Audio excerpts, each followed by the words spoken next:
Hello everyone guys. तो आप लोगों ने देखा होगा कि इंडिया में जो ग्रोथ है एम्प्लॉयमेंट सेक्शन में, वो हमेशा ये गारंटी नहीं देता कि हमें जो एम्प्लॉयमेंट जनरेशन है उसमें कोई बूस्ट मिले। वो हमें कोई गारंटी नहीं देता है। इस कारण के इस वजह से हमारी जो इंजीनियरिंग फील्ड है उसमें भी बहुत सारी डिफरेंस आई है, जिसकी वजह से वहाँ पर जो एम्प्लॉयमेंट जनरेशन है वो हमेशा डाउन ही रही है। उसके बहुत सारे कारण हैं, जिन कारणों में मैं आपके सामने कुछ कारण पेश करना चाहता हूँ। तो पहला जो कारण है वो है मिसमैचिंग स्किल्स।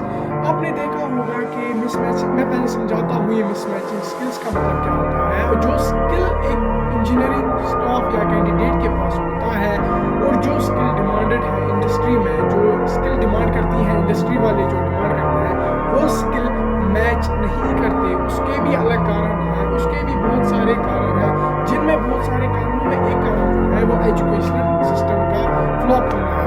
एजुकेशन सिस्टम जो यहाँ पर है, जिस इंजीनियरिंग कोर्सेज के लिए क्वालिटी एजुकेशन नहीं मिलती, जिसकी वजह से यहाँ पर इस प्रॉब्लम को फेस करना पड़ता है। और जो दूसरा प्रॉब्लम है कि एक कैंडिडेट जो इंजीनियरिंग स्टाफ होता है उसके पास थ्योरेटिकल फाउंडेशन तो बहुत होगी, मगर एक फाउंडेशन उसे मिस करवाती है जो उसे फिर आगे चल के इस इंडस्ट्रियल एम्प्लॉयमेंट में बहुत फेल करवाती है। और वो होता है कि उसकी प्रैक्टिकल नॉलेज और प्रैक्टिकल हैंड ऑन एक्सपीरियंस वो मैच नहीं करता जितनी उसकी थ्योरेटिकल फाउंडेशन है। तो इस कारण से हमारे सामने ये एक बहुत बड़ी प्रॉब्लम आती है। और चौथा जो प्रॉब्लम है कि उसके पास एक प्रैक्टिकल नॉलेज नहीं होती, कि इंडस्ट्रियल एक्सपीरियंस नहीं होता कि इंडस्ट्री में कैसे फेस करना है, जो इंडस्ट्री स्किल से मैच नहीं होता है। और जो हमारे पास जो दूसरा हमारे ऑटोमेशन, यानी एक हमारे पास जो रैपिड इंक्रीज ऑफ टेक्नोलॉजी है, हम आप देख सकते हैं कि यहाँ पर बहुत टेक्नोलॉजी में बहुत ही अच्छे से, यानी एक बहुत ही तेज रफ्तार से इंक्रीमेंट हो रही है, जिसके कारण से यहाँ पर एम्प्लॉयमेंट जनरेशन सबको बराबर रैपिड इंक्रीज से फायदा नहीं दे रहा। जो इंक्रीज जो टेक्नोलॉजी है अभी आप पास दे सकते हैं कि AI आया है।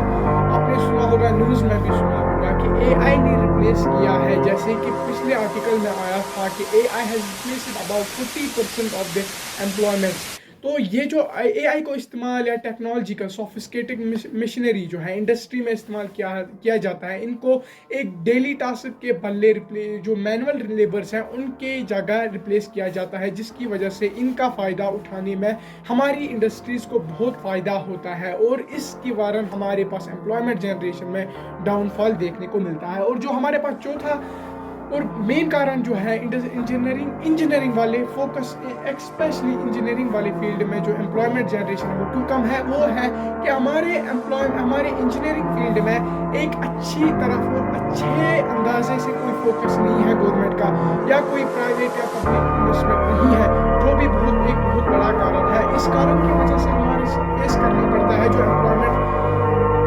अनएम्प्लॉयमेंट जो है वो फेस करनी पड़ती है। तो इस अनएम्प्लॉयमेंट को फेस करने के लिए हम बहुत सारी पब्लिक इन्वेस्टमेंट की जा सकती है, और जो प्राइवेट इन्वेस्टमेंट है वो भी किया जा सकता है, और गवर्नमेंट भी इन्वेस्टमेंट इसमें कर सकता है, और इस पे कोई एक अच्छे अंदाजे से फोकस दिया जा सकता है, जिसके कारण इस इंडस्ट्री में एक अच्छा सा रिसर्च या डेवलपमेंट इंडस्ट्री जो इंडिया की है उस पर को अच्छे अंदाजे से गवर्नमेंट का और प्राइवेट का भी फोकस आए, और दूसरे यूनिट्स को एम्प्लॉयमेंट एंड का जो एंड वाला मैं अभी इस वीडियो में जो मेंशन करने जा रहा हूँ, जिस कारण से अनएम्प्लॉयमेंट यहाँ कश्मीर या इंडिया में ज़्यादा है, वो ग्लोबल कंपटीशन है।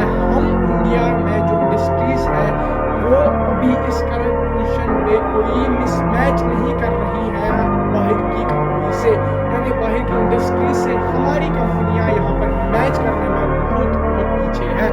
इस कारण की वजह से इस इंडस्ट्रीज हम में बहुत सारी स्किल्स चाहती है, जिससे उनकी हमारी इंडस्ट्री हम कह सकते हैं कि उनमें इंक्रीमेंट हो और वो ग्लोबली किसी इंडस्ट्री से कम्पीट कर सके। और इसके कारण भी हमारे पास जो एम्प्लॉयमेंट फेस करनी पड़ती है वो एक कारण हम कह सकते हैं।